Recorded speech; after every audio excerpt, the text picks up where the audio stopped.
শুরু করছি আজকের গল্প মানবেন্দ্র পালের লেখা বামনের কঙ্কাল। সেদিন অনেক রাতে অস্পষ্ট একটা শব্দে ঘুম ভেঙে গেল। ধড়মড় করে বিছানায় উঠে বসলাম। কৃষ্ণপক্ষ। খোলা জানলা দিয়ে দেখলাম চাঁদের ম্লান আলো লুটিয়ে পড়েছে বরাকর নদীর জলে। ওদিকে গভীর শালবন থমথম করছে। আমি বিছানায় বসে কান পেতে রইলাম। না, কোনো শব্দ নেই। তবে কি আমি ঘুমিয়ে ঘুমিয়ে ভুল শুনেছিলাম? তারপরেই আবার চমকে উঠলাম। আবার সেই শব্দ, খট খট খট। কেউ যেন কাঠের পা নিয়ে কাঠের সিঁড়ির ওপর দিয়ে মাতালের মতো টেনে টেনে উঠবার চেষ্টা করছে। হঠাৎই শব্দটা থেমে গেল। আমি নিঃশ্বাস বন্ধ করে বসে রইলাম, কিন্তু শব্দটা আর শোনা গেল না। আশ্চর্য, কে আসছিল সিঁড়ি দিয়ে উঠে? কেনই বা দোতলা পর্যন্ত উঠল না? চোর ডাকাত? চোর ডাকাত যদি হয়, তাহলে কি তাদের পায়ের শব্দ ওই রকম হয়? কিছুই বুঝতে পারলাম না। তাহলে হঠাৎ একটা অপ্রত্যাশিত সম্ভাবনা বুকের মধ্যে তোলপাড় করতে লাগলো। তবে কি? একবার ভাবলাম দরজা খুলে সিঁড়ি পর্যন্ত গিয়ে দেখি, কিন্তু সাহস হলো না। মশারির মধ্যে চুপ করে বসে রইলাম। বরাকর জায়গাটা পশ্চিমবঙ্গ আর বিহারের বর্ডারে। বরাকরের এদিকে কুলটি আর ওপারে কুমারডুবি।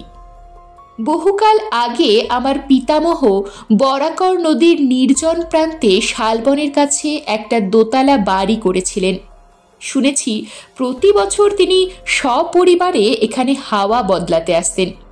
কিন্তু এখন লোকে চেঞ্জে বা হাওয়া বদলাতে কেউ বড় একটা বিহার বা ছোটনাগপুরে যায় না, যায় দূর দূর দেশে। সেই জন্যে নির্জন নদীর ধারে পূর্বপুরুষের এই বাড়ির প্রতি কারো আর আকর্ষণ নেই। নিরিবিলি জায়গাটা ভয়ের জায়গা হয়ে উঠেছে। চুরি ডাকাতি, খুন খারাপি কি না হতে পারে। এ বাড়িতে আমি এখন একা থাকি। আমার পক্ষে এরকম নির্জন নির্বান্ধব জায়গায় ভালো। কেন ওইরকম জায়গায় পড়ে আছি সে কথা বলার আগে নিজের বিষয়ে কিছু বলে নিই। আমি ঠিক সাধারণ মানুষের মতো নই। ঘর সংসার করিনি। ছোটবেলা থেকে সাধু সন্ন্যাসীদের ওপর তীব্র আকর্ষণ। তখন থেকেই সাধু সন্ন্যাসীদের ওপর লেখা নানা রকমের বই পড়তাম। যতই পড়তাম ততই তাদের উপর আগ্রহ বেড়ে যেত।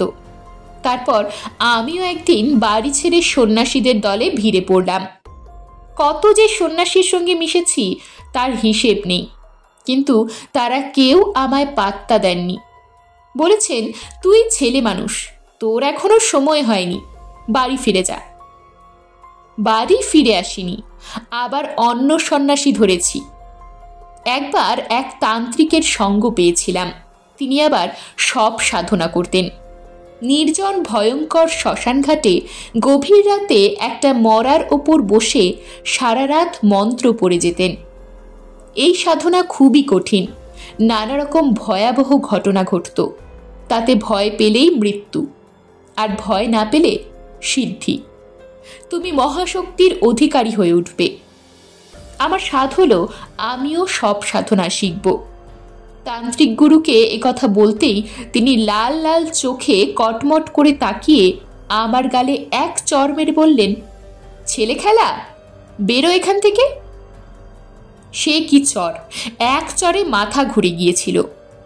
ওখান থেকে চলে এসে আবার ঘুরতে ঘুরতে একটা গ্রামের বাইরে নির্জন শ্মশানে এক বুড়ির সন্ধান পেলাম।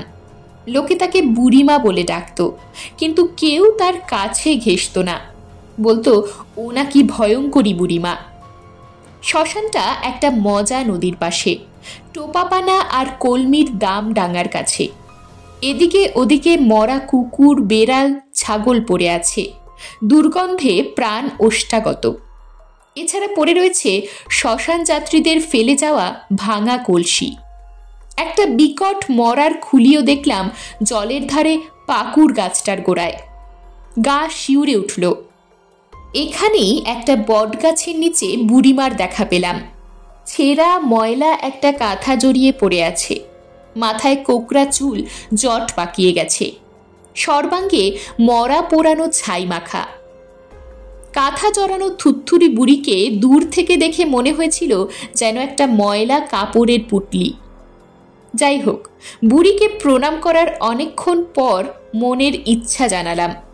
বুড়ি থু করে আমার গায়ে থুথু দিয়ে খোনা গলায় বললে, দূর হ, দূর হ বলছি, নইলে মরবি।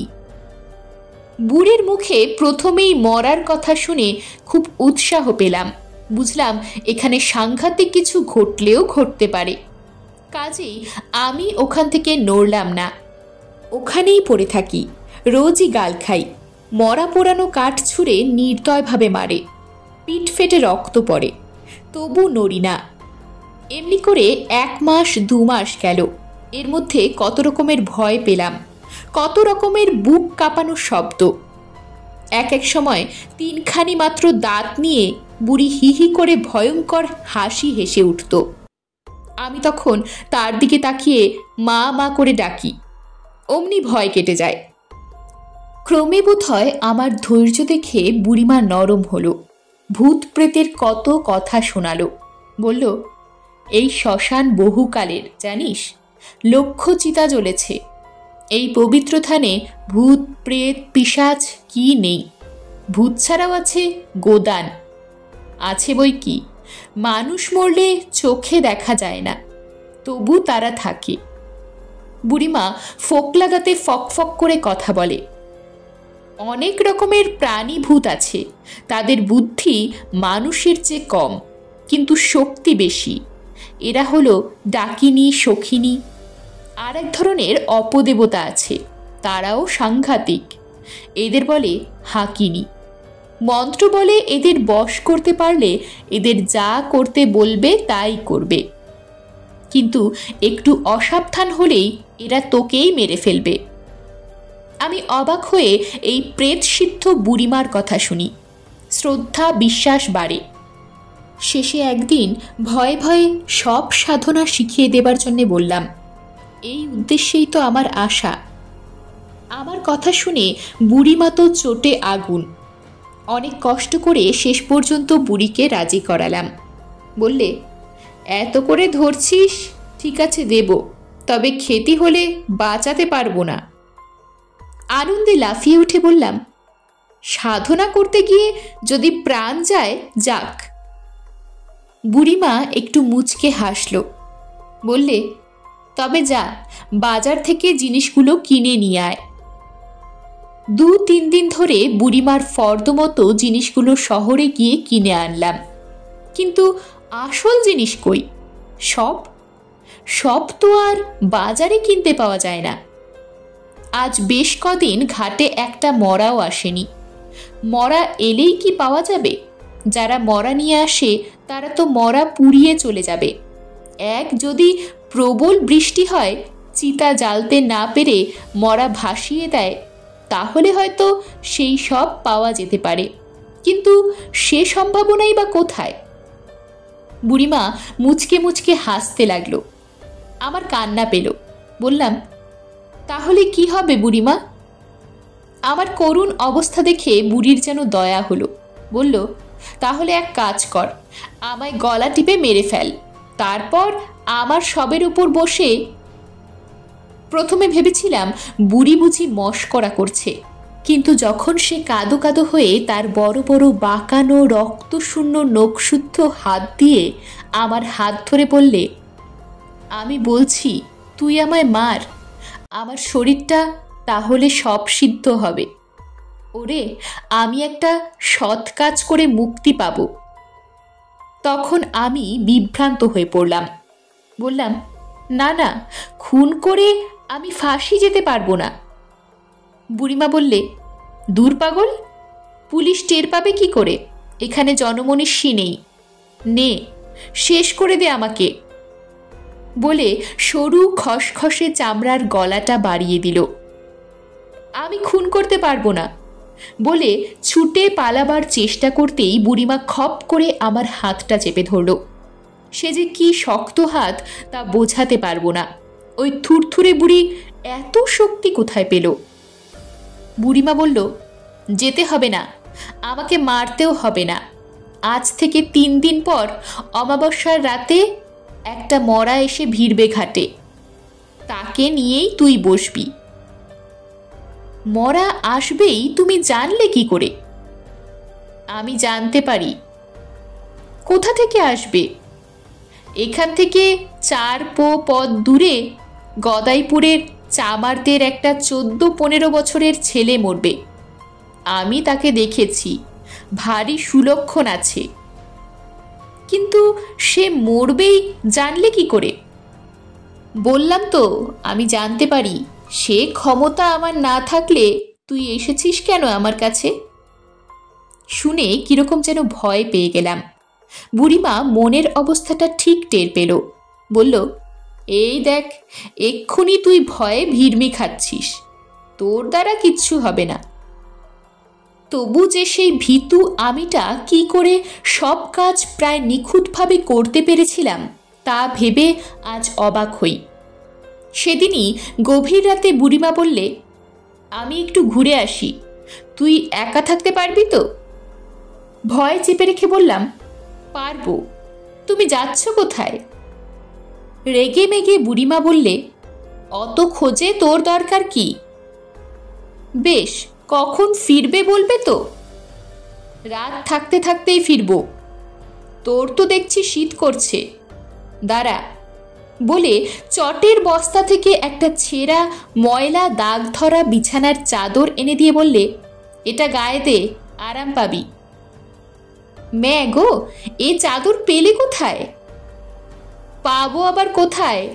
ঘাটে মরা আসে, তাদের গা থেকে খুলে নি। ঘেন্নায় কুকড়ে গেলাম, কিন্তু মুখে তা প্রকাশ করতে সাহস পেলাম না। দেখলাম বুড়িমা নদীর ধার দিয়ে হাঁটতে হাঁটতে বড্ড তাড়াতাড়ি অদৃশ্য হয়ে গেল। বুড়িমা চলে যেতেই গা থেকে চাদরটা বাঁ হাতের 2 আঙ্গুলে ধরে দূরে ছুঁড়ে ফেলে দিলাম। কিছুক্ষণ কেমন যেন বিহ্বল হয়ে বসে রইলাম। তারপরেই গাটা ছমছম করতে লাগলো। এই ভয়ঙ্কর নির্জন শ্মশান ভূমিতে নিশীথ রাতে কখনো একা থাকিনি। সামনে উত্তর পশ্চিম কোণে একটা ঝাঁকড়া তেঁতুল গাছ, তার একটা পাতাও নড়ছে না। মাঝে মাঝে বুনো ঝিকুর ফুলের বিশ্রী গন্ধ। অন্ধকার আকাশে ঝিকমিক করছে তারা, যেন আমাকে ভয় দেখাচ্ছে হাজার হাজার চোখ মেলে। হঠাৎ মাথার উপর বটগাছের পাতাগুলো নড়ে উঠল। আমি শিউরে উঠলাম। যদিও জানি কোনো বড় পাখি পাখা ঝাপটালো, কিন্তু কত বড় পাখি সেটা যে এত জোরে পাতা নাড়াতে পারে? তখনই লক্ষ্য পড়ল নদীর ধারে সেই খুলিটার দিকে। মনে হলো খুলিটা যেন হঠাৎ খুব বড় হয়ে গেছে। ওটাকে তো রোজই দেখি, এত বড় তো ছিল না। গভীর রাতে কি খুলিও বড় হয়ে ওঠে? ওটা আবার গড়াতে গড়াতে আমার কাছে চলে আসবে না তো? আমি ভয়ে চোখ বুজিয়ে বসে রইলাম। প্রায় রাত 3টের সময় বুড়িমা ফিরে এলো। কোথা থেকে কোন পথে কেমন করে এলো জানি না, শুধু দেখলাম আমার সামনে দাঁড়িয়ে আছে। আমি তাড়াতাড়ি চাদরটা জড়িয়ে নিলাম। বুড়িমা বললে, কিরে, ভয় পাসনি তো? বললাম, না। তোমার কাজ হলো? বুড়িমা সংক্ষেপে বলল, হ্যাঁ। কি এমন জরুরি কাজে তাকে যেতে হলো তা জিজ্ঞেস করতে সাহস হয়নি। 2 দিন পর 3 দিনের দিন অল্প রাতে বুড়িমা ঢুলছিল। হঠাৎ জেগে উঠে বলল, দেখ তো, নদীর ধারে বোধহয় সব লেগেছে। তাড়াতাড়ি উঠে গিয়ে দেখলাম সত্যি নদীর ধারে বড় পাকুড় গাছটার শেকড়ের মধ্যে একটা মরা আটকে রয়েছে। ছুটে গিয়ে বুড়িকে জানাতেই বুড়ি বললে, ওটা তুলে নিয়ে আয়। বোঝো কথা, জীবনে আমি অনেক মরা পুড়িয়েছি, কিন্তু 3 দিনের বাসি মরা এই গভীর রাতে একা একা জল থেকে তুলে আনা যে কি কঠিন কাজ তা যে করে সেই জানে। কিন্তু সব সাধনা করতে গেলে এসব আমাকে করতেই হবে। ছপাত ছপাত করে আমি জলে নেমে এগিয়ে গেলাম। হাঁটু জল। মরাটার কাপড় পাকুড় গাছের শেকড়ে আটকে ছিল। কোনো রকমে ছাড়িয়ে মরাটা 2 হাতে পাজা কোলা করে তুললাম। মুখের ওপর অন্ধকারে হাত পড়তেই নরম নরম কি ঠেকল। বুঝলাম জিভ। ও বাবা, মরাটার জিভ বেরিয়ে গেছে। যাই হোক, সেটা তুলে নিয়ে এলাম। বুড়িমা ইতিমধ্যে কুশ বিছিয়ে মরাটার জন্যে শয্যা তৈরি করে রেখেছে। বলল, ওটাকে পূব দিকে মাথা করে শোয়া। সেইভাবে শুয়ে বললাম, জিভ বেরিয়ে গেছে কেন? বুড়িমা খুব সহজভাবেই বলল, বোধহয় কেউ গলা টিপে মেরেছে। শুনে কেন জানি না বুকটা ছ্যাঁত করে উঠল। 14-15 বছরের ছেলেটাকে গলা টিপে কে মারল? একটা গভীর সন্দেহ বুকের মধ্যে খচখচ করতে লাগল। বুড়িমা যেন আমার মনের কথাটা বুঝে নিয়ে বলল, ভাবিস নে, ছোড়াটার সদ্গতি হয়ে গেল। নে, এবার ওর মুখে এলাচ, লবঙ্গ, কর্পূর, পান আর একটু মদ দে। এ সবই এনে রাখা হয়েছিল। মৃতের মুখে একে একে সব দিলাম। এবার সবটাকে উপুর করে দে। 2 হাতে আঁকড়ে ধরে উপুর করে দিলাম।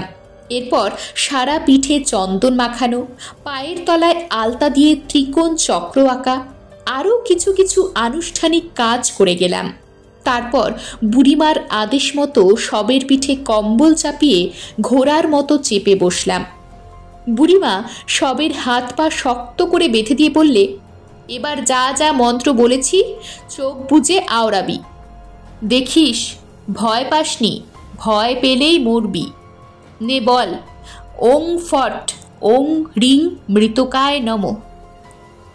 বুড়ির মুখ দিয়ে যে এমন সংস্কৃত কথা বার হবে ভাবতে পারিনি। অবাক হলাম। কিন্তু বুড়িমা তখন অধৈর্য হয়ে তাগাদা দিচ্ছে। কি হলো বল? মন্ত্র পড়তে লাগলাম। মন্ত্র কি একটা দুটো? মন্ত্রের যেন শেষ নেই। মন্ত্র জপতে জপতে চোয়াল ধরে গেল, গলা শুকিয়ে গেল, তবু জপেই চললাম।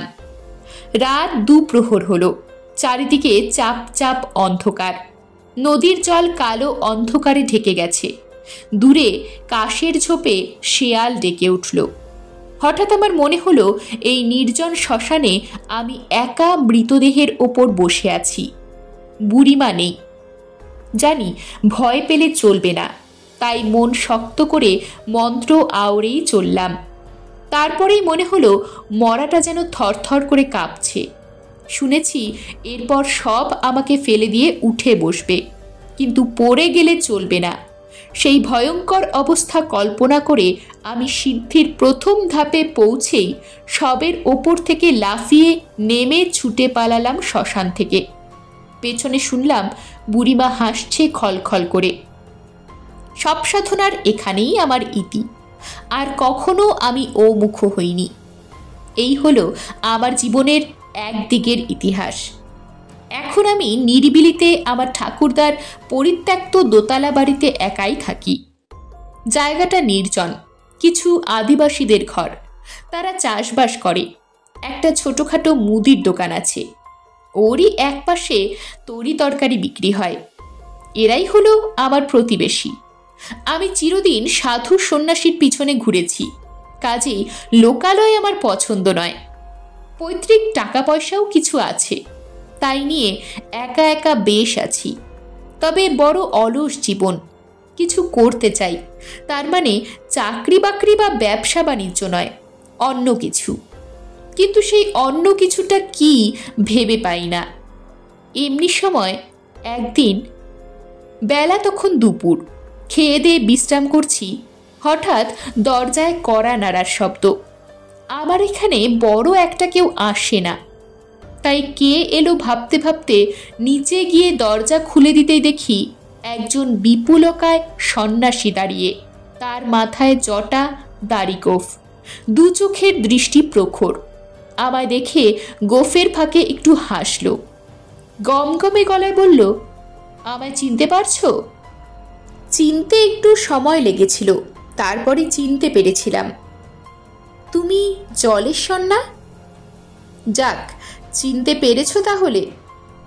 আমি ওকে সাদরে ওপরে নিয়ে এসে বসালাম। আমি যখন সাধু সন্ন্যাসীদের সঙ্গে নানা জায়গায় ঘুরে বেড়াচ্ছি, তখন সেই দলে জলেশ্বরও ছিল। বাঙালি সাধু, তাই আমাদের ভাব হয়ে গেল। ও বেশ চালাক চতুর আর করিতকর্মা ছিল, তবে বড় বদমেজাজি। একদিন অন্য এক সাধুর সঙ্গে তর্কাতর্কির সময় জলেশ্বর তাকে এমন চর মেরেছিল যে সাধুটি মরেই গেল। ওর এই হিংস্র প্রকৃতি দেখে আমি ভয় পেয়েছিলাম। অন্য সন্ন্যাসীরা তাকে দল থেকে তাড়িয়ে দিয়েছিল, তার জন্যে ওর এতটুকু দুঃখ কষ্ট হয়নি। আমার সম্বন্ধে ওর খুব কৌতূহল ছিল, খুঁটিয়ে খুঁটিয়ে আমার বাড়ির খবর নিত। আমার বেশ কিছু টাকা পয়সা আছে জেনে ও জিজ্ঞেস করত, তবে কেন সংসার না করে সন্ন্যাসী হয়েছি। তারপর ও যখন শুনল সন্ন্যাসীদের সঙ্গে সঙ্গে ঘোরার আমার একমাত্র উদ্দেশ্য হলো সব সাধনা করে সিদ্ধি লাভ করা, তখন ও একই ইচ্ছের কথা বলেছিল। তবে এও বলেছিল, সব সাধনা এসব সন্ন্যাসীদের কম্য নয়, যদি শিখতে চাও তো চলো অন্য কোথাও যাই। তারপর তো দল থেকে সরে গেল। তার পরের কথা আর জানি না, জানলাম এতকাল পর। সব সাধনার চেষ্টা এখনও ও চালিয়ে যাচ্ছে, কিন্তু তেমন সুযোগ হচ্ছে না। তারপর ও জিজ্ঞেস করলো আমি কি করছি। বললাম কিছু না। ও বলল, কিছুই যদি না করো তাহলে নির্বান্ধব জায়গায় একা পড়ে আছো কেন? এমনি বলে একটু হাসলাম। জলেশ্বর আমার কথা বিশ্বাস করল না, বলল, নিশ্চয়ই কিছু করছো, তুমি আমার কাছে লুকোচ্ছ। একটু থেমে বলল, আমার কাছে লুকোচ্ছ কেন? আমরা দুজনেই তো একই পথের পথিক। তখন বলবো কি বলবো না ভাবতে ভাবতে বুড়িমার কাছে আমার সব সাধনার কথা বলে ফেললাম। শুনে ও গুম হয়ে গেল। কিছুক্ষণ চুপ করে থেকে বলল, তবু তো তুমি কিছু করেছো, আমি তো এগুতেই পারছি না। অথচ হাত গুটিয়ে বসে থাকা আমাদের চলে না, একটা কিছু করতেই হবে। কি করব ভেবেই পারছি না। ও সব সাধনা আমার দ্বারা হবে না। শোনো, আমি একটা মতলব দিচ্ছি, চেষ্টা করে দেখো। জিজ্ঞেস করলাম, কি? মৃতদেহে প্রাণ সঞ্চার। অবাক হয়ে বললাম, তুমি পাগল হলে নাকি? মরা বাঁচাতে পারলে তো ভগবান হয়ে যাব। ও বলল, তুমি কি তা কিছুই করতে পারোনি?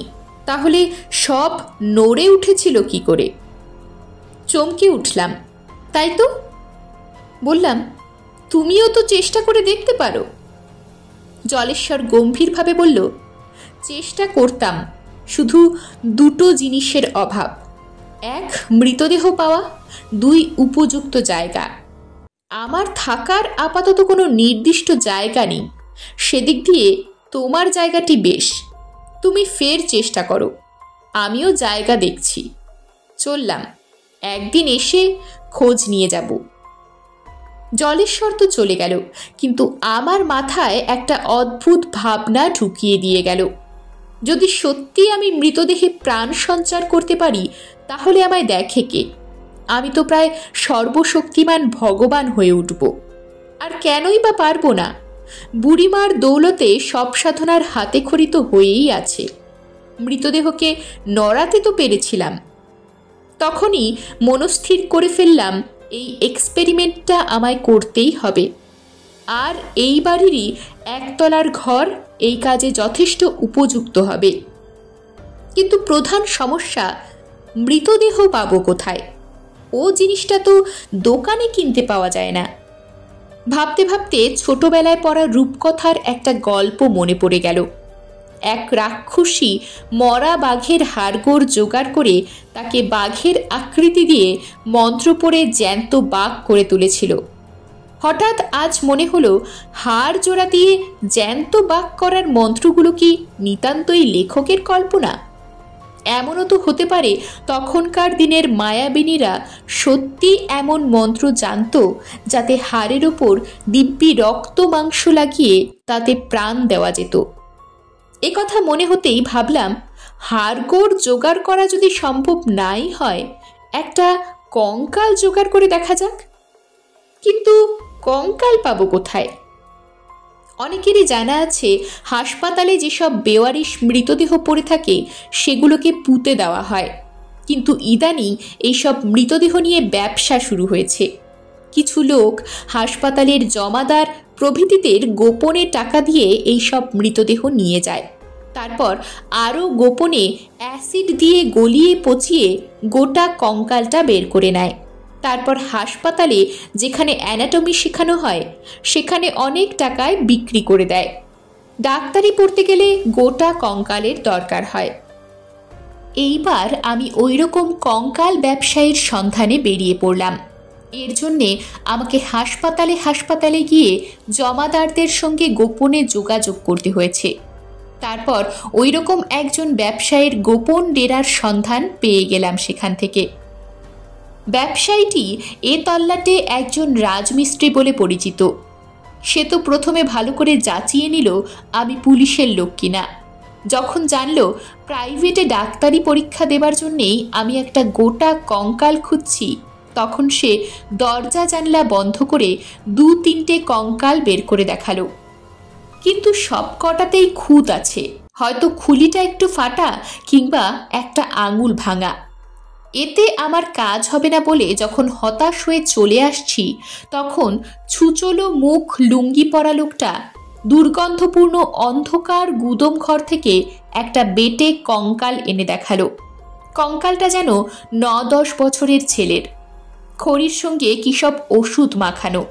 লোকটা নিচু গলায় বলল, এটা কাউকে দেখাই না স্যার, এত পুরনো কঙ্কাল বড় একটা পাওয়া যায় না। জম্মু কাশ্মীরের কাছে পুরনো কবর খুঁড়ে এটা পাওয়া গেছে। ওখানকার লোকে বলে এটা এককালের সাংঘাতিক বামন দৌলত খাঁর কঙ্কাল। আমি অবাক হয়ে বললাম, এটা বামনের কঙ্কাল? হ্যাঁ স্যার, দেখছেন না কীরকম মোটা মোটা আঙ্গুল, দেহের তুলনায় কত বড় মাথা, বুকের খাঁচাটা কত চওড়া। এ জিনিস পাবেন কোথায়? এ কঙ্কাল কোনো এক দৌলত খাঁরি হোক বা নসরত খাঁরি হোক, ও নিয়ে মাথা না ঘামিয়ে আমি ওটাই যথেষ্ট বেশি দাম দিয়ে কিনে নিলাম। কিন্তু এটা অত দূরে আমার বাড়ি পর্যন্ত নিয়ে যাব কি করে? কোলে করে তো নিয়ে যাওয়া যায় না। সে ব্যবস্থা ব্যবসায়ী করে দিল। ওর চেনাশোনা একটা গরুর গাড়ি ডেকে আনলো। কঙ্কালটা আপাতমস্তক কম্বল দিয়ে মুড়ে নিরাপদে বাড়ি নিয়ে এলাম। আমার বাড়ির নিচের তলার একটা ঘর বেশ অন্ধকার, সেইখানেই পুরু করে খড় বিছিয়ে তার উপর কঙ্কালটা রাখতে গেলাম, কিন্তু কঙ্কালটা যেন হাত থেকে পিছলে পড়ে গেল। আশ্চর্য হলাম, পড়ে যাবার তো কথা নয়, আমি তো 2 হাত দিয়ে ধরেছিলাম। আর পড়বি তো পর উপর হয়ে। আমি হাঁটু গেড়ে বসে 2 হাতে করে কঙ্কালটা চিৎ করে দিলাম। চিৎ করে দিতেই মনে হলো কঙ্কালটার চোখের গর্ত দুটো যেন কেমন, গর্তের ভেতরে কি যেন চিকচিক করছে। ভাবলাম বুঝি চোখের কোটরে এক ঝাঁক জোনাকি বাসা বেঁধেছে। একটা কাঠি দিয়ে খোঁচালাম, কাঠিটা চোখের গর্ত দিয়ে দিব্যি নেমে গেল। কিছু মাটিতে ঝরে পড়ল। প্রথমে চিকচিক করতে দেখে ঘাবড়ে গিয়েছিলাম, এ আবার কি রে বাবা। এখন নিশ্চিন্ত হলাম। জানলা বন্ধ করে দরজার শেকল তুলে দিয়ে ওপরে উঠে এলাম। মনে মনে বললাম, এখানে আরাম করে কিছুদিন ঘুমো। ওপরে উঠে এসেও মনটা কেমন খচখচ করতে লাগলো। চোখের কোটরে যে কিছু চিকচিক করছিল, সে কি সত্যি আমার দেখার ভুল, নাকি ভয়ঙ্কর কিছুর ইঙ্গিত? পরের দিনই প্রয়োজনীয় জিনিসপত্র কেনার জন্য শহরে গেলাম, কিন্তু মাংস, মদ, গুড়, তিল, কুশ, মাসকালাই, পিদিম জ্বালাবার জন্যে খাঁটি সর্ষের তেল, এলাচ, লবঙ্গ, কর্পূর, খয়ের, আদা, পান, যজ্ঞকাঠ, পঞ্চগব্য প্রভৃতি কিনে আনলাম। সবের ওপরে বসবার জন্যে হরিণের চামড়ার বদলে কম্বলের আসনের ব্যবস্থা হলো। তারপরে একটা বিশেষ দিন দেখে শাস্ত্রমতে প্রচুর পরিমাণ মাংস ভাত খেলাম। রাত্রেও খাবার কোনো ত্রুটি রাখলাম না। তারপর রাতের অন্ধকারে কঙ্কালটি 2 হাতের ওপরে শুইয়ে নদীতে নিয়ে গিয়ে স্নান করিয়ে আনলাম। কঙ্কালটা আকারে ছোট হলেও বেশ ভারী, বইতে কষ্ট হচ্ছিল। যাই হোক, কোনো রকমে বাড়ি এনে শুকনো কাপড় দিয়ে মুছিয়ে দিলাম। তারপর কুশের অভাবে খড়ের বিছানায় বুড়িমার সেদিনের নির্দেশ মতো কঙ্কালটাকে পূব দিকে মাথা করে উপুর করে শুইয়ে দিলাম। মনে পড়ল কঙ্কালটা আমার হাত থেকেই পড়েছিল উপুর হয়েই। সর্বাঙ্গে চন্দন মাখিয়ে দিলাম। কেবলমাত্র হাড়ের ওপর কি চন্দন মাখানো যায়? গড়িয়ে পড়তে লাগলো। তা আমি আর কি করব? সবটাই তো একটা পরীক্ষার ব্যাপার। এরপর ধূপ জ্বালালাম। তারপর কঙ্কালের ওপর কম্বলের আসন পেতে ঘোড়ায় চড়ার মতো বসলাম। অমনি হাড়গুলো নড়বড় করে উঠল। আমার তখনই কেমন ভয় ভয় করতে লাগলো। কেননা আমি জানি ফাঁকি দিচ্ছি। সব সাধনার নামে কবেকার একটা বামনের কঙ্কাল নিয়ে ছেলে খেলা করছি। সব সাধনার নামে আমি কঙ্কাল সাধনা করছি। তবু আমি নানা রকম প্রাথমিক ক্রিয়াগুলি সেরে ফেললাম। তারপর চোখ বুঝিয়ে গম্ভীর স্বরে মন্ত্রোচ্চারণ করলাম, ওং ফট। তারপর বললাম, ওং রিং মৃতকায় নমঃ। হে মৃত ব্যক্তি, তুমি যেই হও তোমাকে নমস্কার। তারপর 3 বার পুষ্পাঞ্জলি দিলাম। এইভাবে অনেক রাত পর্যন্ত ধ্যান করতে লাগলাম। অন্ধকার ঘরে শুধু পিদিমের আলো জ্বলছে। ধূপের ধোঁয়াগুলো অদ্ভুত আকৃতি নিয়ে চোখের সামনে নাচতে লাগলো। আমার কেমন ভয় করতে লাগলো। একটু পরেই মনে হলো কঙ্কালটা যেন নড়ছে। আমার মাথা ঝিমঝিম করতে লাগলো। নিঃশ্বাস বন্ধ হয়ে এলো। ঘামে গা ভিজে গেল। দরকার নেই বাবা, মনে মনে এই কথা বলে এক লাফে নেমে পড়লাম। ওটাকে ওইভাবে ফেলে রেখেই বাইরে থেকে দরজায় শেকল তুলে ওপরে উঠে এলাম। দরজা বন্ধ করার সময় স্পষ্ট শুনলাম কঙ্কালটার হাড়গুলোয় খটখট করে শব্দ হচ্ছে। এই ঘরে ঢুকি না বটে, কিন্তু কি একটা তীব্র আকর্ষণ আমায় ওই ঘরের দরজা পর্যন্ত টেনে নিয়ে যায়। আর এই আকর্ষণটা তীব্রতর হয়ে ওঠে সূর্য ডোবার সঙ্গে সঙ্গে। একদিন তখন বেলা পড়ে এসেছে। নিচের তলাটা এরই মধ্যে অন্ধকার। আমি যেন আমার অজান্তেই দরজার কাছে গিয়ে দাঁড়ালাম। গোটা বাড়িটা নিঝুম নিস্তব্ধ। হঠাৎ মনে হলো ঘরের মধ্যে নিঃশ্বাস ফেলার শব্দ। চমকে উঠলাম। এ তো মানুষের নিঃশ্বাস প্রশ্বাস। কিন্তু কিন্তু এ ঘরে মানুষ কোথায়? তবে কি কোনো জন্তু? না না, এ জন্তু নয়। জন্তু ঢুকবেই বা কি করে? এ নিঃশ্বাস মানুষের। আমার মেরুদণ্ড দিয়ে একটা হিমস্রোত বয়ে গেল। সর্বাঙ্গে কাটা দিয়ে উঠল। বুঝতে পারলাম ঘরে জীবিত কেউ আছে। ভয়ে তাড়াতাড়ি ওপরে উঠে এলাম। তারপর দরজা বন্ধ করে বিছানার ওপর পা গুটিয়ে বসে রইলাম। এই বাড়িতে বেশ কিছুকাল ধরে একাই থাকি। কোনোদিন ভয় পাইনি। আজ মনে হলো এত বড় বাড়িতে আমি আর একা নই, অন্য কেউ আছে। সে আর যাই হোক মানুষ নয়। আমার গা হাত পা কাঁপতে লাগলো। সাধারণত মাঝরাতে আমার ঘুম ভাঙে না, কিন্তু সেদিন ঘটল ব্যতিক্রম। অনেক রাতে ঘুম ভেঙে গেল। মনে হলো মাথার কাছে বন্ধ জানলাটা বাইরে থেকে কেউ খোলবার চেষ্টা করছে। চমকে উঠে বসলাম। চোর নাকি? আমি নিঃশ্বাস বন্ধ করে কান পেতে রইলাম। কিছুক্ষণ কোনো শব্দ নেই। তারপরেই শব্দ, খটখট খটখট। কেউ যেন জানলার পাল্লা ধরে টানছে। আমি সর্বশক্তি দিয়ে চেঁচিয়ে উঠলাম, কে? শব্দটা থেমে গেল, কিন্তু মিনিট 2 পরেই অন্যরকম শব্দ হলো। ধূপ। কিছু একটা ভারী জিনিস যেন জানলা থেকে পড়ে গেল, অথবা কেউ লাফিয়ে পড়ল। তারপরে শুকনো পাতা মারিয়ে কিছু যেন দ্রুত চলে গেল। সে রাতে আর ঘুম হলো না। কে এসেছিল দোতলার জানলায়? কেনই বা জানলা খোলবার চেষ্টা করছিল? কিছুই বুঝতে পারলাম না। হাতের কাছে টর্চ ছিল, কিন্তু জ্বালবার সুযোগ হয়নি। সত্যি কি চোর কিংবা ডাকাত উঠেছিল?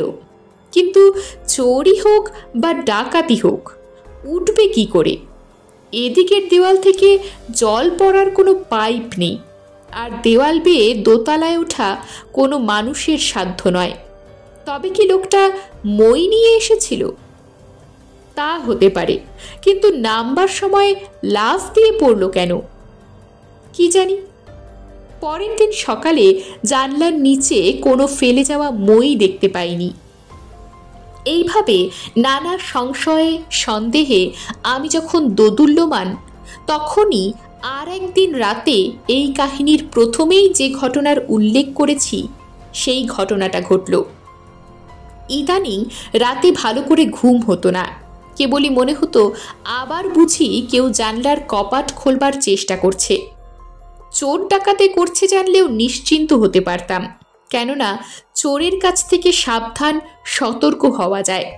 কিন্তু অন্য কিছু হলে? দ্বিতীয় রাতের ঘটনায় কেউ একজন যেন কাঠের পা নিয়ে খটখট করে দোতলায় উঠে আসছিল। কে আসছিল? যে সেদিন জানলা ভেঙে ঘরে ঢুকবার চেষ্টা করছিল সেই কি? যে আসছিল সে যে আমার মুখোমুখি দাঁড়াতে চায় সে বিষয়ে বিন্দুমাত্র সন্দেহ নেই। কিন্তু কেন? আমাকে তার কিসের দরকার? এ কথা মনে হতেই ভয়ে আমার চুলগুলো খাড়া হয়ে ওঠে। পরের দিন সকালেই নিচের ঘরের সামনে গিয়ে দেখি দরজা তেমনই শেকল তোলাই রয়েছে, কিন্তু খিড়কির দরজাটা খোলা। আশ্চর্য, কে খুলল দরজাটা? পেছনের দরজা তো বন্ধই থাকে। আমি তখনই বেরিয়ে পড়লাম। এদিক ওদিক ঘুরতে ঘুরতে নদীর ধারে চলে এলাম। হঠাৎ নজরে পড়ল বালির ওপর পায়ের চিহ্ন। সে পদচিহ্ন পূর্ণবয়স্ক মানুষের নয়, কোনো বালকেরও নয়। 1 বিঘতেরও কম লম্বা, কিন্তু বেশ গভীর। গভীরতা দেখে বোঝা যায় যার পায়ের চিহ্ন সে ওজনে ভারী। তাছাড়া লক্ষ্য করলাম আঙ্গুলগুলো অস্বাভাবিক ফাঁকা ফাঁকা, হাড়গুলো তুলনায় সরু। আমি সেই পদচিহ্ন অনুসরণ করে চললাম শালবনের দিকে, কিন্তু জঙ্গলের মধ্যে বেশি দূর চিহ্নগুলো খুঁজে পেলাম না। ফিরে আসবো ভাবছি, হঠাৎ জঙ্গলের একপাশে 5-6টা বাদুড় মরে পড়ে আছে দেখলাম। সবকটাই খণ্ড বিখণ্ড। এতগুলো বাদুড় একসঙ্গে কি করে মরল, আর কেই বা সেগুলোকে অমন করে ছিঁড়ে ছিঁড়ে খেয়েছে তা বোধগম্য হলো না। পরিষ্কার বোধগম্য না হলেও কেমন একটা সন্দেহ মনের মধ্যে খচখচ করতে লাগলো। যিনি একদিন আমার জানলা ভাঙতে গিয়েছিলেন কিংবা গভীর রাতে সিঁড়ি দিয়ে উঠতে চেষ্টা করেছিলেন, সেই বামন দেবতাটির কাজ নয় তো? ভাবতেও সারা গায়ে কাঁটা দিয়ে উঠল। এতদিন নির্জন বাড়িতে একা একা বেশ ছিলাম, কি কুক্ষণে জলেশ্বর এসে আমার মাথায় মরণ খেলার নেশা ঢুকিয়ে দিয়ে গেল।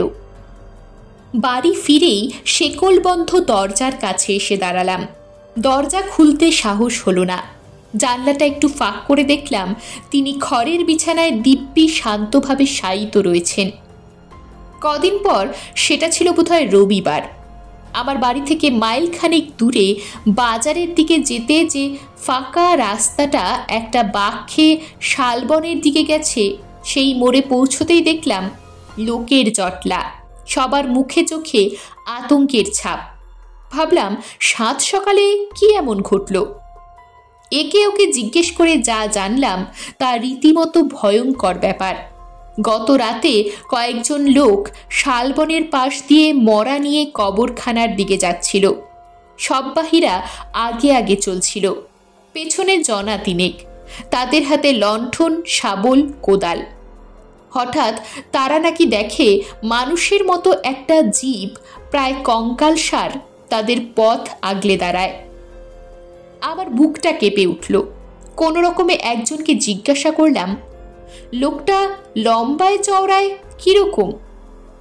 সেও অদ্ভুত মশাই, এই আমার কোমর পর্যন্ত। শুনে আমি ঢোক গিললাম। তারপর তার চোখ দুটো চিকচিক করে জ্বলছিল। হঠাৎ অন্ধকারে শালবনের মধ্যে ওই রকম একটা বীভৎস মূর্তি দেখে সকলে চিৎকার করে উঠেছিল। অদ্ভুত জীবটা অমনি লাফ দিয়ে মরার মাচায় উঠে মরাটা টেনে নিয়ে বনের মধ্যে অদৃশ্য হয়ে গেল। সবাই সচক্ষে দেখেছে মশাই। তারপর সব যাত্রীরা তো পিশাচ পিশাচ বলে ভয়ে ছুটে পালিয়ে গেল। আমি একরকম হাঁপাতে হাঁপাতে জিজ্ঞাসা করলাম, তারপর আজ সকালবেলায় মরাটা ছিন্ন ভিন্ন অবস্থায় শালবনের ধারে পাওয়া গেছে। পুলিশ জায়গাটা ঘিরে আছে, একবার যান না, দূর থেকে দেখে আসুন। উত্তর না দিয়ে আমি বাড়ির দিকে হাঁটতে লাগলাম। বুঝতে পারলাম শাস্ত্রর নিয়ম ঠিকমতো না মেনে সব সাধনার বদলে কঙ্কাল সাধনা করতে গিয়ে এই অদ্ভুত জীবের সৃষ্টি করে ফেলেছি। শুধু অদ্ভুত জীবই নয়, ওটা আবার ভয়ঙ্কর মাংসাশী হয়ে উঠেছে। ও যে এখন কতজনের সর্বনাশ করবে তার ঠিক নেই। আমিও নিস্তার পাব না। বাড়ি পৌঁছেই আমি নিচের ঘরের সামনে গিয়ে দাঁড়ালাম। দরজা বন্ধই আছে। জানলা ফাঁক করে দেখলাম বামন বাবাজি তার কঙ্কালখানি নিয়ে শান্তভাবে পড়ে আছেন। বুঝলাম সারা রাত ঘুরে শেষে এই ঘরেই এসে একটু বিশ্রাম নেন। এই ঘরটা যেন ওনার নিজের হয়ে গেছে। সেদিন সকালবেলায় পাড়ার মুদির দোকান থেকে চাল ডাল কিনতে গেলাম। দেখি কয়েকজন বসে গম্ভীরভাবে কি নিয়ে আলোচনা করছে। আমায় দেখে মুদির দোকানের মালিক রাজেন ঘোষ বললে, এই যে মল্লিক মশাই, খবর সব শুনেছেন তো? বুঝতে পারলাম কি বলতে চাইছে, তবু না বোঝার ভান করে বললাম, কি খবর? সে কি মশাই, গোটা গায়ে হইচই পড়ে গেছে, লোকে ভয়ে কাঁপছে, আর আপনি কিছুই জানেন না? আমতা আমতা করে বললাম, ও হ্যাঁ, শুনেছি বটে, কোথা থেকে একটা পিশাচ দেখা দিয়েছে। শুধু পিশাচ? ওটা না পুরোপুরি পিশাচ, না ব্রহ্মদত্তী, না ভূত। পশু পাখি জীবজন্তু যা পাচ্ছে তাই খাচ্ছে, এমনকি মরা পর্যন্ত। এবার জ্যান্ত মানুষ ধরে ধরে খাবে। আমি চুপ করে শুনে গেলাম, বেশি কথা বলতে সাহস পেলাম না। কিন্তু মারাত্মক খবরটা দিল রেশনের দোকানের কমল গড়াই। বললে তার স্ত্রী নাকি অনেক রাতে আমার বাড়ির কাছে ঘোরাঘুরি করতে দেখেছিল স্রেফ হাত দুয়েক লম্বা একটা জ্যান্ত কঙ্কালকে। মাথাটা তার ইয়াব বড়। আশ্চর্য হয়ে বললাম, আমার বাড়ির কাছে? হ্যাঁ, আপনি একটু সাবধানে থাকবেন। চাল ডাল কিনে চুপচাপ বাড়ি চলে এলাম। একদিন বিকেলে আকাশ ছেয়ে মেঘ করেছে, সেই সঙ্গে শুরু হলো ঝড়। জানলা বন্ধ করতে গিয়ে দেখি ছাদের আলসেতে আমার কাপড় শুকোতে দিয়েছিলাম, সেটা উড়ে যাচ্ছে। কি আশ্চর্য, আমি কাপড়টা গিট বেঁধে দিইনি। কাপড়টা দিব্যি বাতাসে ঢেউ খেলিয়ে উড়ে যাচ্ছে। তাড়াতাড়ি নিচে নেমে কাপড়টা উদ্ধার করতে ছুটলাম। কাপড়টা গিয়ে একটা আম গাছের ডালে আটকে গেল। কোনো রকমের ডিঙ্গি মেরে একটা কঞ্চির সাহায্যে ওটা পেরে নিলাম। প্রচণ্ড ঝড়ের মধ্যে বাড়ি ফিরে দোতলায় উঠতে যাচ্ছি। খট খট শব্দ। তাড়াতাড়ি থামের আড়ালে লুকোলাম। দেখলাম কঙ্কালটা সিঁড়ি দিয়ে নেমে আসছে। ভাগ্যি আমি ওর উপরে ছিলাম না। অদ্ভুত আকৃতির কঙ্কালটা তার দেহটা টানতে টানতে আর বিরাট মাথাটা নাড়তে নাড়তে নির্দিষ্ট ঘরের দিকে চলে গেল। হয়তো এবারও নিজেই শেকল খুলে ঘরে ঢুকবে। ও তাহলে দোতলাতেও উঠতে আরম্ভ করেছে। এইটে আরও ভয়ের ব্যাপার। ও আমাকে খুঁজছে। কেন? নিশ্চয়ই আমার সঙ্গে গল্প করার জন্যে নয়। আমার হাত পা হিম হয়ে গেল। এরপর একা বাড়িতে এই মূর্তিমান আতঙ্কটির সঙ্গে থাকবো কি করে? না থেকেই বা যাব কোথায়? চিরকালই তো আমি লোকালয় থেকে দূরে থেকেছি। কিন্তু একটা কথা ভেবে পাচ্ছি না, কঙ্কালটা এমন হিংস্র হয়ে উঠল কেন? এর পেছনে কি কোনো ইতিহাস আছে? যার কাছ থেকে এটা কিনেছিলাম সে বলেছিল এটা নাকি এককালের সাংঘাতিক বামন দৌলত খাঁর কঙ্কাল। সে কতকাল আগের? কি এমন সাংঘাতিক কাজ করেছিল দৌলত খাঁ? ভাবলাম ওর ইতিহাস আমায় জানতেই হবে, আর এটা জানাতে পারে সেই ব্যবসায়ীটি। সেই দিনই আমি ব্যবসায়ীর সঙ্গে দেখা করতে অনেক দূরে এক অখ্যাত গ্রামের উদ্দেশ্যে যাত্রা করলাম। ব্যবসায়ীর নাম ইদ্রিস আলী। এদিনও সে পরনে লুঙ্গি জড়িয়ে একজনের সঙ্গে বাড়ি মেরামতির খরচ খরচার হিসেব কষছিল। আমাকে চিনতে পারেনি। একটু বসতে বলে লোকটির সঙ্গে কথাবার্তা শেষ করে আমার দিকে তাকালো। বলুন স্যার। আমার পরিচয় দেবার পর ও মনে করতে পারল। সঙ্গে সঙ্গে গলার স্বর বদলে ফিসফিস করে বলল, জিনিসটা ভালোই দিয়েছিলাম কিনা বলুন? আপনার ডাক্তারি শেখা হচ্ছে তো? প্রকৃত ঘটনা চেপে গিয়ে বললাম, এ তো সাংঘাতিক জিনিস ভাই, ওটা মাঝে মাঝে নড়ছে। ইদ্রিস আলী চমকে উঠল। বলেন কি? বললাম, হ্যাঁ সত্যি, নইলে এত দূর ছুটে আসবো কেন? ইদ্রিস অবাক হয়ে বললে, কিন্তু আমার কাছে এতদিন ছিল, কখনো তো নড়তে দেখিনি। তারপর বলল, যাই হোক, সাবধান, ওটা শুনেছি দৌলত খাঁর কঙ্কাল। সাংঘাতিক বামন ছিল, কত যে খুন করেছিল তার হিসেব নেই। ওটা কিন্তু আর ফেরত নিতে পারবো না। বললাম, ফেরত দেবার কথা ভাবছি না, আমি এসেছিলাম ওই দৌলত খাঁর কথা জানতে। খুব কৌতূহল হচ্ছে, আপনি কি কিছু জানাতে পারেন? ইদ্রিস আলী বললে, ওই যতটুকু বললাম তার চেয়ে বেশি জানি না, জানবার ইচ্ছেও নেই। আমি গোপন ব্যবসা করি এই পর্যন্ত। তাছাড়া দৌলত খাঁর ব্যাপার তো বহুকাল আগের। বললাম, ওর সম্বন্ধে আর কেউ বলতে পারেন কি? ইদ্রিস একটু ভেবে বললে, যার কাছ থেকে এটা পেয়েছিলাম হয়তো একমাত্র সেই বলতে পারে। তার ঠিকানাটা আমায় দেবেন? বলেই 5টা 100 টাকার নোট ওর হাতে গুজে দিলাম। ইদ্রিস যে খুশি হলো তা ওর চোখ মুখ দেখেই বুঝতে পারলাম। ও বললে, তা না হয় দিচ্ছি, কিন্তু সে তো অনেক দূর, সেই জম্মু কাশ্মীর ছাড়িয়ে। আচ্ছা বা, আপনাকে অবশ্য প্রথমে জম্মুতেই নামতে হবে। তারপর? বললাম, যত দূরই হোক দৌলত খাঁর ইতিহাসটা আমায় জানতেই হবে। ইদ্রিস ঠিকানা লিখে দিল। ঠিকানাটা নিয়ে আমি চলে আসছিলাম। ইদ্রিস পিছু ডাকল, আরে ও মশাই, শুধু ঠিকানা পেলেই হবে? যারা কবর খুঁড়ে পুরনো কঙ্কাল বের করে তারা যে কি সাংঘাতিক তা ভাবতে পারবেন না। পুলিশের স্পাই মনে করে ওরা হয়তো জ্যান্ত পুঁতে ফেলে আপনাকে এই কঙ্কাল বানিয়ে দেবে। আমি হতাশ হয়ে বললাম, তাহলে উপায়? দাঁড়ান, একটা চিঠি লিখে দিচ্ছি। বলে আমার সামনে বসেই উর্দুতে একটা চিঠি লিখে দিল। তারপর খামের ওপর একটা লাল ছাপ মেরে দিল। এবার নিশ্চিন্ত মনে যান, দেখবেন চিঠিটা যেন না হারায়। তবু যদি বিপদে পড়েন তাহলে বলবেন, ইদ্রিসের মাথায় এক গাদা উকুন হয়েছে, মনে থাকবে? হেসে বললাম, হ্যাঁ ধন্যবাদ। বুঝলাম কথাটা সাংকেতিক। ইদ্রিস ফের ডেকে বলল, আর শুনুন, এইভাবে ধুতি পাঞ্জাবি পরা বাবু সেজে গেলে সন্দেহ এড়াতে পারবেন না। ফকির সেজে যাবেন, বলবেন দেশ ভ্রমণ করেন, নানা জায়গার কবরের ওপর কেতাব লিখবেন। আমি বললাম, তাই করব, কিন্তু ফকির কেতাব লিখবে কেন? ফকির হলে বুঝি পড়ালেখা জানতে নেই? তা বটে। ধন্যবাদ জানিয়ে চলে এলাম। ফকির সন্ন্যাসী সাজা আমার পক্ষে কোনো ব্যাপার নয়। জীবনের বেশিরভাগ সময় তো আমি সাধু সন্ন্যাসী সেজে ঘুরে বেরিয়েছি। এবার না হয় ফকির সাজলাম। বড় বড় চুল তো ছিলই, অল্প দাড়ি একটু ছেটে কেটে ঠিক করে নিলাম।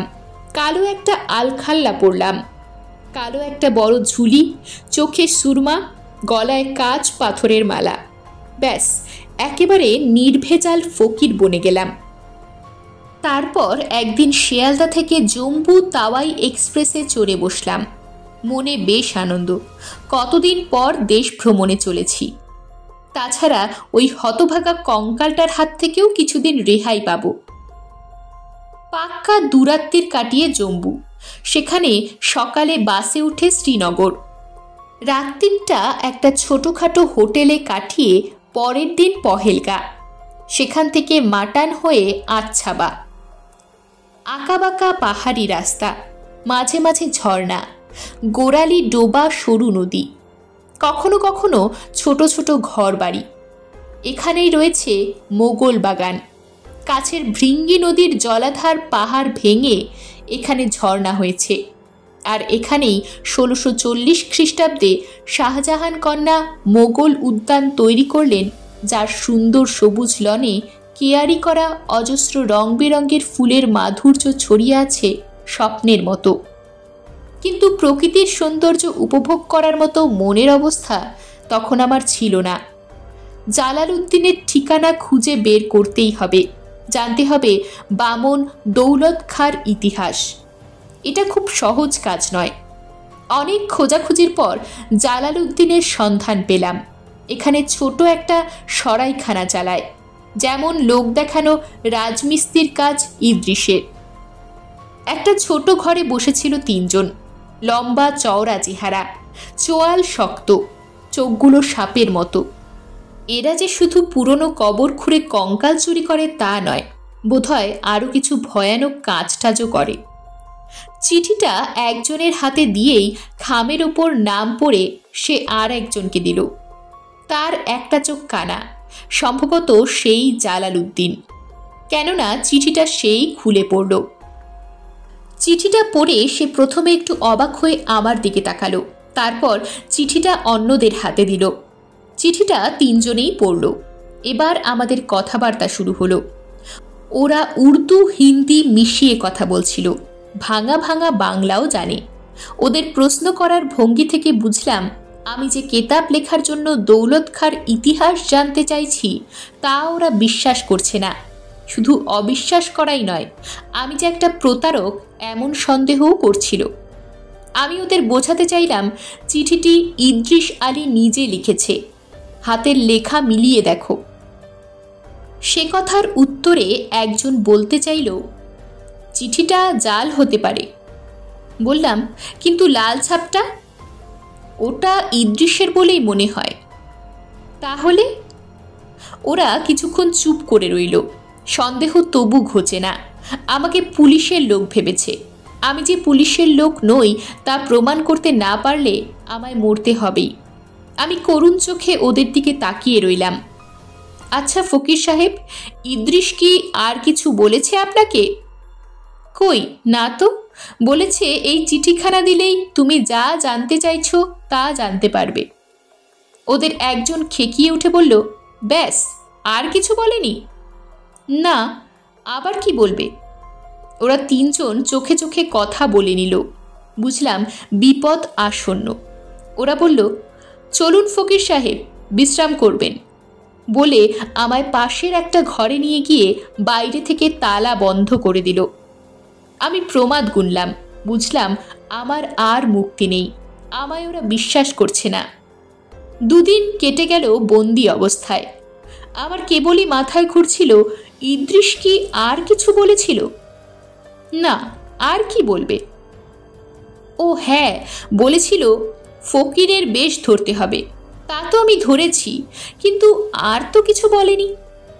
সেদিন দুপুরবেলায় ওদের একজন ঘরে ঢুকে উর্দু হিন্দি মিশিয়ে যে কথাটা বললে, বাংলা করলে তা দাঁড়ায় এইরকম, কি ফকির সাহেব, কি মতলবে এসেছো, খোলাখুলি বলো তো। বললাম, ইদ্রিসের চিঠিতেই তো লেখা আছে। ও চিঠি জাল। না, জাল নয়। জাল যদি নাই হয় তাহলে ইদ্রিস আর কি বলেছে বলো। না, ও আর কিছু বলেনি। লোকটা হা হা করে হেসে উঠল, বলল, তাহলে তুমি ধাপ্পাবাজ, আর ধাপ্পাবাজের শাস্তি কি জানলা দিয়ে তাকিয়ে দেখো। দেখলাম 2 জন লোক একটা জায়গায় কোদাল দিয়ে মাটি কোপাচ্ছে। হায় ভগবান, ওরা আমার কবর খুঁড়ছে। লোকটা দরজায় তালা বন্ধ করে চলে গেল, আর আমি আসন্ন মৃত্যুর কথা ভেবে গুম হয়ে রইলুম। কি কুক্ষণে ওই বামনের কঙ্কালটার ইতিহাস জানতে এসেছিলাম। এর চেয়ে ওটার হাতে মরণ ভালো ছিল, তবু নিজের বাড়িতে মরতে পারতাম। কিন্তু ইদ্রিস যেন আরও কি বলেছিল, ইস মনে পড়ছে না তো। হ্যাঁ, বলেছিল চিঠি পড়েও যদি ওরা বিশ্বাস না করে তাহলে বলো। কি যেন বলতে বলেছিল? ইদ্রিসের কি একটা রোগ হয়েছিল, উদরি, ভিড়মি, মাথার গণ্ডগোল। না না, রোগ টোগ তো নয়।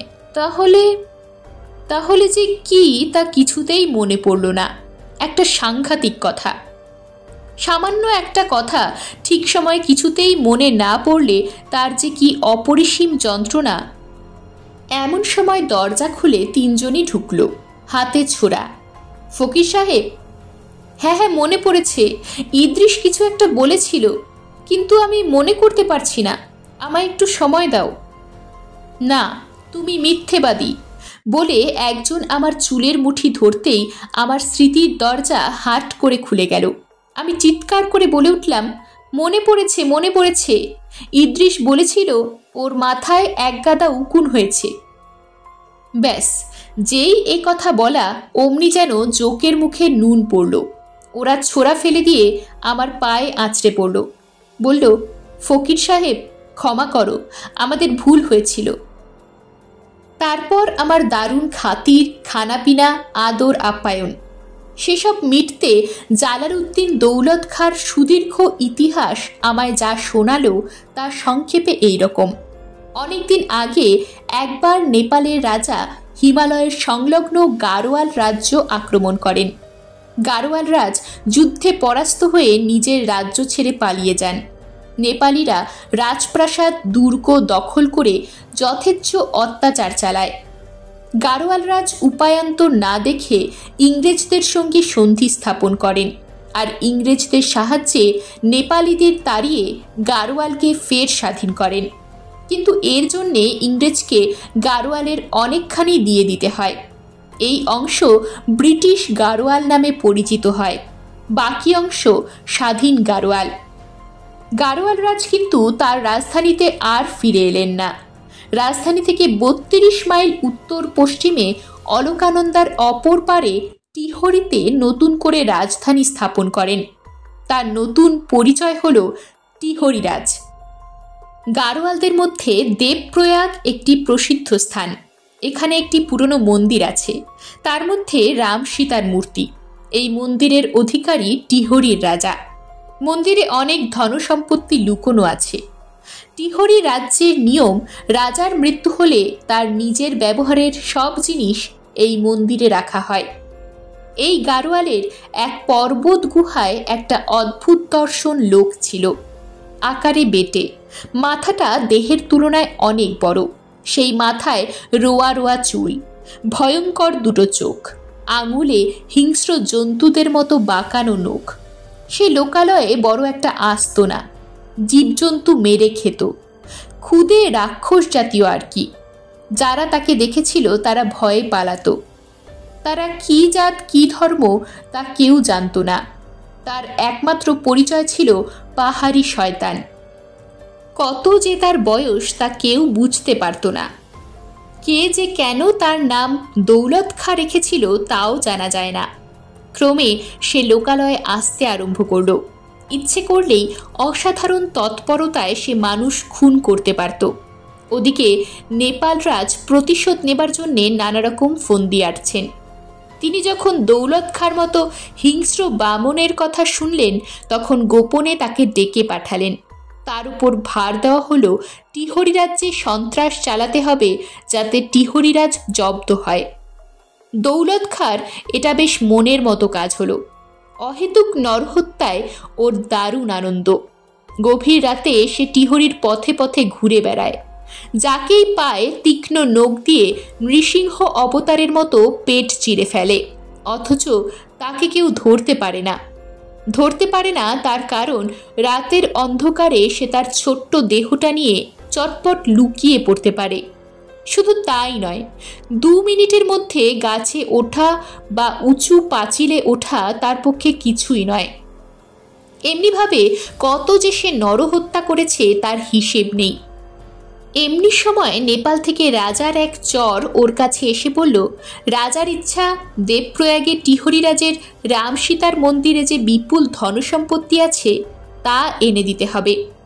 দৌলত খাঁর ধনসম্পদে লোভ ছিল না, টাকা পয়সা নিয়ে কি করবে, তার আনন্দ ছিল লুটপাট খুন খারাপিতে। নেপাল রাজের আদেশ পাওয়া মাত্র সে একদিন রাম সীতার মন্দিরে অভিযান চালালে। সেই মন্দিরে একজন সাধক থাকতেন। দৌলত খাঁ তাকে হত্যা করতে গেল, আর ঠিক তখনই মন্দিরের ভেতর থেকে একটা বিষধর সাপ সাধকের কোলের ওপর দিয়ে এসে দৌলত খাঁকে কামড়ে দিল। মরবার মুহূর্তে দৌলত খাঁ বুঝে গেল ওই সাধকই তাকে মেরেছে। এই হলো দৌলত খাঁর ইতিহাস। তারই কঙ্কাল আমার বাড়িতে দিব্যি অধিষ্ঠান করছে। এক বুক দুর্ভাবনা নিয়ে নিজের বাড়িতে ফিরে এলাম। কঙ্কালটা কেন যে এত ভয়ঙ্কর হিংস্র তা বুঝতে পারলাম। এও বুঝলাম যেহেতু একজন সাধক তার মৃত্যুর কারণ, সেই জন্য দৌলত খাঁর হাত থেকে আমারও নিষ্কৃতি নেই। অথচ দিনের পর দিন দৌলত খাঁর কঙ্কালের সঙ্গেই আমায় থাকতে হবে। কিভাবে ওটার হাত থেকে নিষ্কৃতি পাবো তা ভেবে পেলাম না। এখানে পৌঁছবার পরদিনই শহরে গিয়ে মিস্ত্রি ডেকে এনে দোতলায় সিঁড়ির মুখে আর প্রত্যেকটা জানলায় মোটা গ্রিল বসিয়ে নিলাম। অনেকটা নিশ্চিন্ত হলেও পুরোপুরি নিশ্চিন্ত হতে পারলাম না। লোহার গ্রিল দিয়ে চোর ডাকাত ঠেকানো যায়, কিন্তু প্রেতাত্মা, আধুনিক গেট গ্রিল কি ওদের আটকাতে পারে? তাহলে আমি গ্রামের মানুষ, ভূত প্রেতের বহু ঘটনা জানি। ওঝারা কি করে ভূত তাড়ায় তাও আমি দেখেছি। তাই তখনই একটা উপায় মাথায় খেলে গেল। বাঁশঝাড় থেকে একটা কাঁচা বাঁশ কেটে এনে তার দুপ্রান্ত খানিকটা পুড়িয়ে নিলাম। তারপর বাঁশটা একতলার সিঁড়ির মুখে আড়াআড়ি করে ফেলে রাখলাম। ওঝাদের মুখে শুনেছি কোনো অশরীরীর ক্ষমতা নেই ওই বাঁশ ডিঙোয়। এবার প্রায় পুরোপুরি নিশ্চিন্ত হয়ে ঘরের দরজায় গেট গ্রিল বন্ধ করে একরকম স্বেচ্ছাবন্দী হয়ে বসে থাকি। রান্না থেকে আরম্ভ করে সব ব্যবস্থাই দোতলায় করে নিয়েছি। ঠিক করেছি খুব দরকার না হলে নিচে আর নামব না। ভেবেছিলাম এই দুর্ভেদ্য দূরকে এবার আমি নিশ্চিন্তে রাত কাটাতে পারবো, কিন্তু পারিনি। প্রায় রাত্রিরে আমার ঘুম ভেঙে যায়। শুনতে পাই একতলার বারান্দায় কেউ যেন দাপিয়ে বেড়াচ্ছে, অনেকটা খাঁচায় বন্ধ হিংস্র সিংহের মতো। কেউ যেন দোতলায় উঠবার বারবার চেষ্টা করছে, কিন্তু পারছে না। আমি নিঃশ্বাস বন্ধ করে পড়ে থাকি বিছানায়। তারপরে খিড়কির দরজা খোলার শব্দ। কেউ যেন বাড়ি থেকে বেরিয়ে গেল। বাকি রাতটুকুর জন্য নিশ্চিন্ত। ও এখন পথে ঘাটে জঙ্গলের শিকার খুঁজে বেড়াবে। কিন্তু এইভাবে কতদিন চলতে পারে? এমনি সময় একদিন দুপুরে হঠাৎ জলেশ্বর এসে হাজির। দাড়িগোফের জঙ্গল থেকে সাদা দাঁতগুলো বের করে হাসছে। এই লোকটাকে আমি সহ্য করতে পারি না। লোকটা নিষ্ঠুর, হিংসুটে, বদমেজাজি। সেই নিরীহ সাধুটাকে এমন চর মেরেছিল যে সে বেচারি মরেই গিয়েছিল। লোকটা মতলববাজও। আমার কত টাকা পয়সা আছে তা জানতে কৌতূহলী খুব। তবু আমার এই দুঃসহ নিঃসঙ্গতার মধ্যে ও যখন এসে দাঁড়ালো তখন খুশি হলাম। ওর হাত দুটো ধরে সাবধানে বাঁশটা ডিঙিয়ে ওপরে নিয়ে এলাম। এখানে আবার বাঁশ কেন? আমি সত্যি কথাটা চেপে গিয়ে বললাম, হ্যাঁ, ওটা সরিয়ে রাখতে হবে। ও ওপরে এসে কাঁধের ঝুলিটা বিছানায় রেখে দু পা তুলে জাঁকিয়ে বসল। আমি ওকে এ কদিনের ভয়ঙ্কর অভিজ্ঞতার কথা বলবো কিনা ভাবছিলাম। ও যা সাংঘাতিক লোক, আমার অন্তত অর্ধেক সিদ্ধির কথা জানলে হিংসে জ্বলে মরবে, আর ওর হিংসের ফল আমার পক্ষে ক্ষতিকর হবেই। আবার না বলেও পারছিলাম না। নিজের কৃতিত্বের কথা সবাই জাহির করতে চায়। বলবো কি বলবো না ভাবছি। শেষ পর্যন্ত জলেশ্বরী পথ পরিষ্কার করে দিল। তোমার দরজায় কোলাপসিবল গেট কেন? আরে জানলাতেও দেখছি গ্রিল। চোরের উৎপাত হচ্ছে নাকি? আমি আর নিজেকে সামলাতে পারলাম না। আবেগে উৎসাহে বললাম, চোর ডাকাত নয় ভাই, আরও ভয়ঙ্কর। বলে হড়বড় করে সব ঘটনা বলে গেলাম। বললাম না শুধু দৌলত খাঁর কাহিনী। শুনে জলেশ্বরের চোখ দুটো লাফিয়ে উঠল। বলো কি হে? জলেশ্বর কঙ্কালটা দেখতে চাইল। ওকে নিয়ে নিচের ঘরে গেলাম।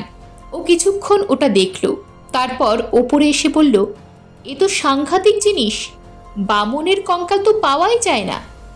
এরপর সরাসরি বলল, এটা নিয়ে তুমি খুব অশান্তিতে আছো বলে মনে হচ্ছে, এটা না হয় আমাকে দিয়ে দাও। অত টাকা অবশ্য আমার নেই।